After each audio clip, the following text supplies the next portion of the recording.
오늘 은혜 받고 성취될 하나님의 말씀은 창세기 41장 1절에서 13절 말씀입니다. 창세기 41장 1절에 13절 말씀.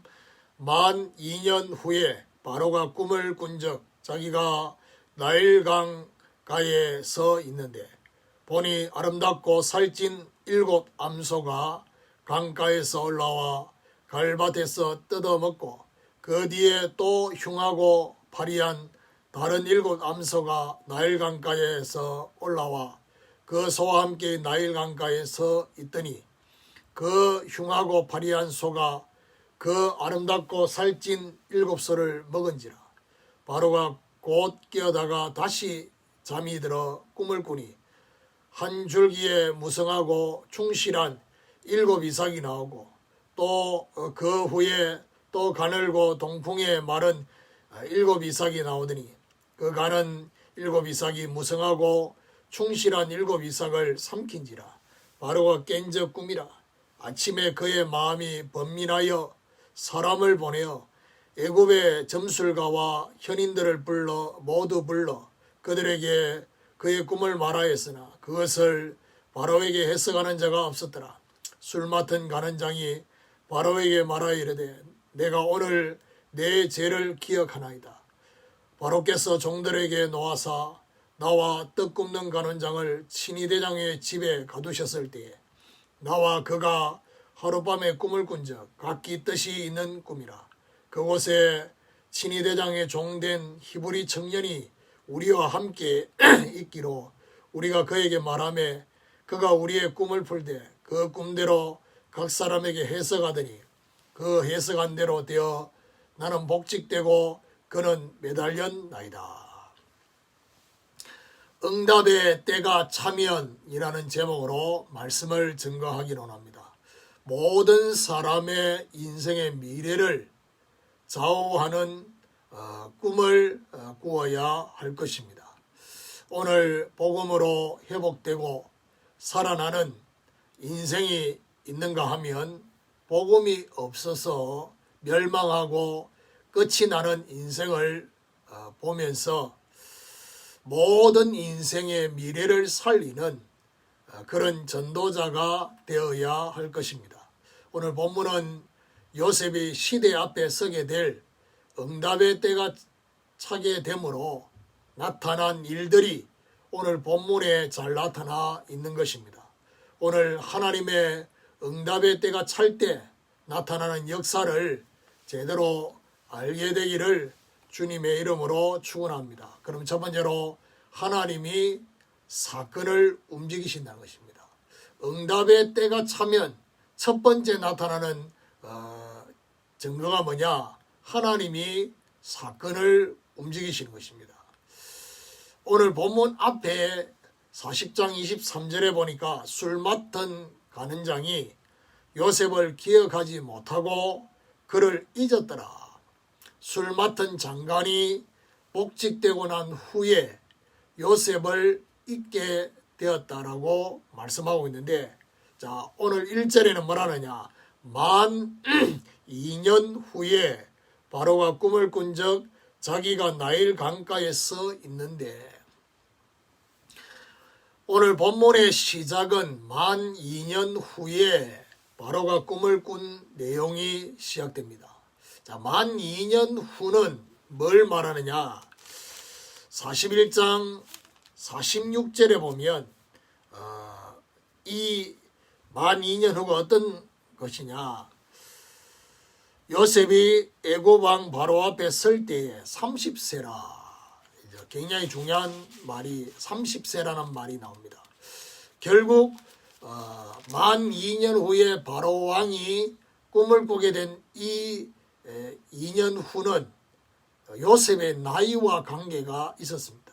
자, 이때 당시 고위 관료로 등용될 수 있는 나이가 30세라는 사실을 알 수 있습니다.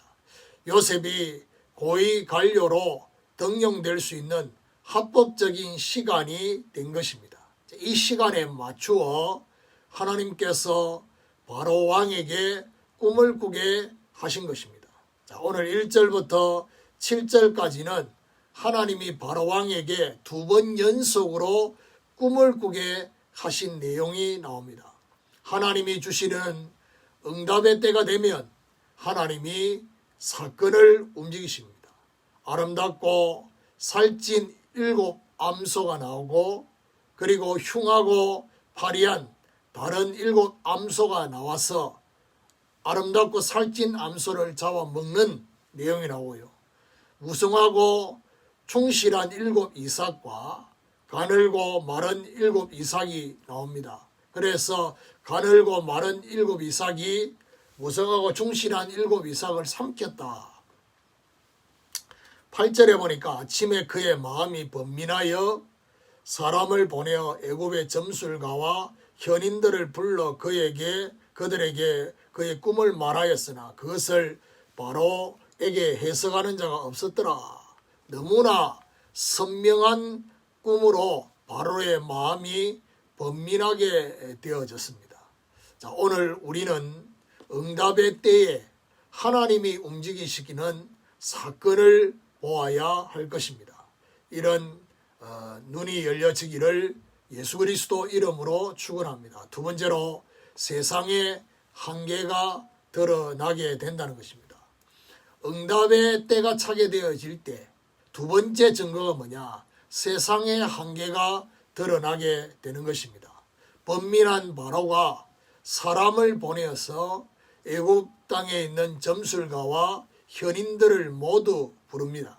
이들을 불러서 자신이 꾼 꿈을 말하고 해석을 듣고자 했습니다.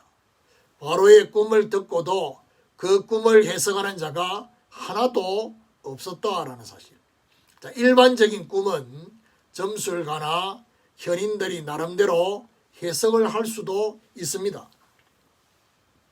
물론 그게 맞다 틀리다는 그거는 정확하게 알 수 없지만 중요한 거는 오늘 본문에 말해주려고 하는 것은 뭘 말하느냐? 하나님이 주신 꿈은 세상의 점술가나 현인들이 해석할 수 없다는 겁니다. 다가올 시대를 향해서 점술가나 현인들이 예측은 할 수 있어도 해석은 할 수가 없습니다. 뭘 말해줍니까? 알파와 오메가이신 하나님만이 다가올 시대를 알고 해석하시는 것입니다. 하나님이 주시려는 응답의 때가 되면 세상의 한계가 드러나게 되는 것입니다. 어떤 한계입니까? 다가올 미래는 높은 지식과 많은 경험을 가지고 해석을 할 수가 없는 것입니다. 특별히 귀신의 역사를 체험한 점술이나 역술로도 해석을 할 수가 없다는 사실. 오늘 우리는 응답의 때에 드러날 세상의 한계를 볼 수 있어야 할 것입니다. 이런 하나님의 축복이 있기를 예수 그리스도 이름으로 축원합니다. 세 번째로 우리를 생각나게 하신다는 것입니다. 응답의 때가 차게 되어질 때 오는 세 번째 증거가 뭐냐?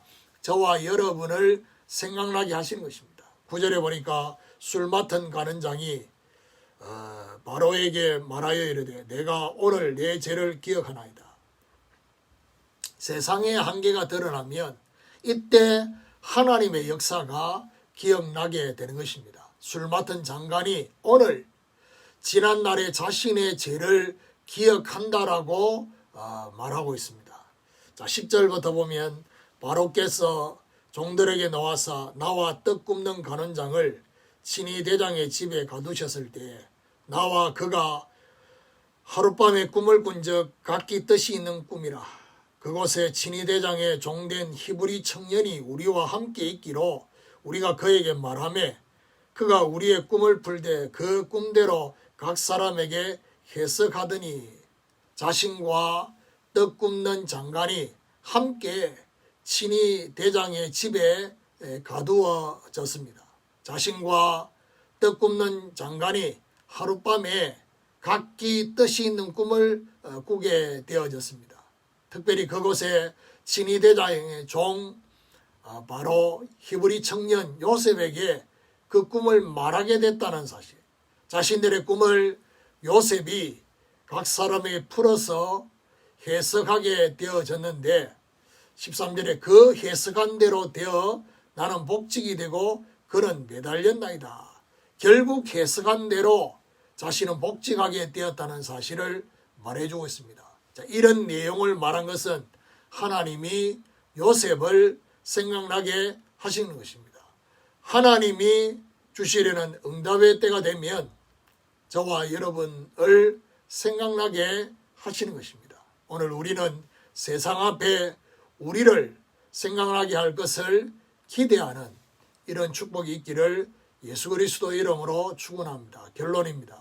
하나님은 우리를 통해 이루실 절대 계획의 성취를 위해 기다리시다가 때가 되면 절대 계획의 꿈을 성취하시기 위해 사건을 움직이시며 세상의 한계를 드러내시며 하나님의 것을 가지고 있는 우리를 생각나게 하시기에 늦어지는 응답, 저와 여러분의 기준이죠. 늦어지는 응답에 낙심하지 말고 응답의 때를 바라보면서 믿음과 소망으로 기다리면 반드시 성취되게 되는 것입니다.